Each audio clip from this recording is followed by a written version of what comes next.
Hello, MF Kraven here, and welcome to Less Than 10 Minute Reviews, a YouTube series where I take a look at niche titles, hidden gems, and often overlooked games, tell you whether or not you should buy them in less than 10 minutes. So if that's the type of content that you like, consider subscribing and liking this video. Today I take a look at SunnySide, a farming life simulator that transports you to the beautiful Japanese countryside, where you take the last bit of your money and buy a property with not much on it other than a tent. Befriend or romance the locals and help your friend Sparky, an eccentric red drone trying to find his memories, all while trying to make it in life. But is SunnySide an anime version of the cozy game you've been waiting for, or is it just another pretender trying to be the next Stardew? Let's find out.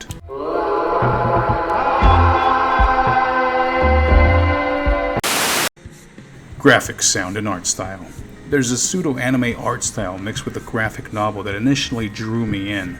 The sound of the world and soundtrack are really nice as well. Gameplay. SunnySide is an overly ambitious game that tries to do everything and more. What do I mean by that? Well, besides the anime manga style, it also brings in a dating mechanic that would rival a Safe for Work Newgrounds early 2000s dating game. A battle mechanic, farming mechanics with a huge world that you must traverse in a short period of time.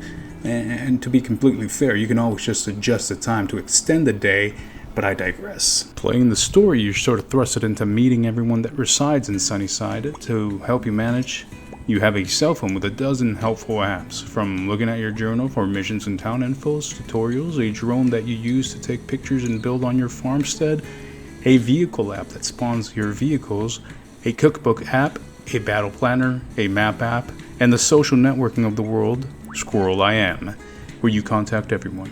If you think it's a lot to take in, well, it's like I said, overly ambitious.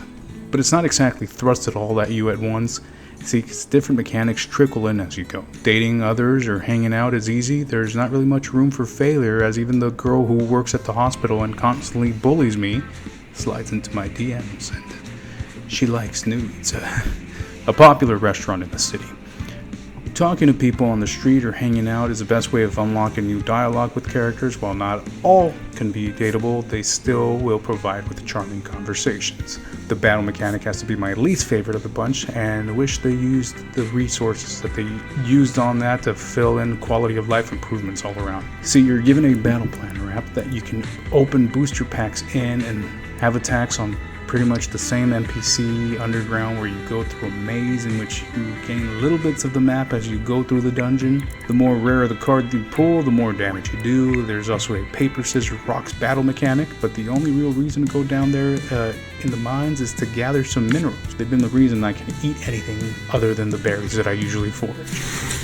The farming on SunnySide is alright, and it's only due to its limitations at first. The seed packets sound extremely expensive, especially as you have to order them, and with a hefty fee.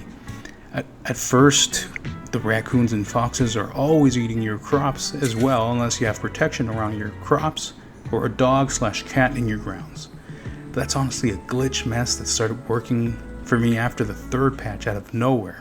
And I do love that ease of watering all my crops with one big hose that sprays everything in sight. I really like the idea of having 100 plus seeds of stuff that I can grow, which I can repurpose into making tons of products. I feel like if the battling stuff were erased and more love was given to the farming mechanic, it could probably rival Stardew. Building in the game seems more of a masochist idea of fun. Yes, like any other farming sim, you will need a myriad of items to complete the build. However, for some items you will need the woodworker to make you wood-related items, and some require the steel worker to make steel items for you. And it can't be done the same day, and if they're closed, well, you'll have to wait another day to do it. I'm over a month in and I have a tea house, but still live in my tent. It's honestly kind of annoying. The map, while intentionally kind of barren, unless there's an event like a holiday or a farmer's market, is tedious to go through. I found that teleporting to places by asking someone to hang out in the general direction that I want to go to that day has made my life that much easier. Price, $30 USD. How many hours estimated? I'm about 20 hours in and I just finished the tutorial. While there is a lot to do, a huge part of it is, well, because of the map. Is it playable on Steam Deck? Absolutely not. It even makes my 3070 sound like a 737 fighter jet.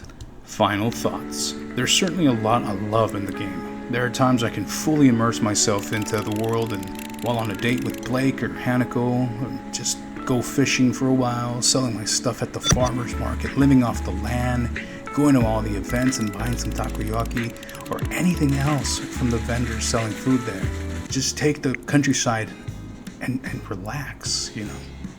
That is when I'm not being interrupted by a crash. But with that said, glitches are still relevant.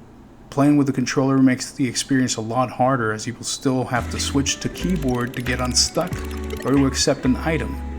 You still need the mouse and keyboard to use a drone's building capability. Townsfolk are glitching everywhere and appearing in random spots, and even this happens. While it looks very nice, I'm sure it's not supposed to happen like that. SunnySide has been in development since 2021. The team is obviously very passionate about the game, and I want to be too, as it checks off most of my check marks for an awesome game, but I wish this was an early access game, because it lacks the polishing. On launch, the game was making all my hardware roar in pain. I was constantly crashing, and honestly I gave up on it for about 2 weeks. I checked in to see the new patches and what had been implemented. After a hard crash, after I tidied up my farm and made it real nice, I came back again after patch 4, and it feels good enough to play again, which brings me to my point. I gave him a little bit of time before I harshly reviewed it, to see what it could become, if the devs even cared. And I'm pleased to say they care. It's been a labor of love for them, and it was just taken out of the oven a few months shy, in my humble opinion. I remain uninterested in the battle mechanics. Crops don't disappear as much. I can actually lay the stone path that I want.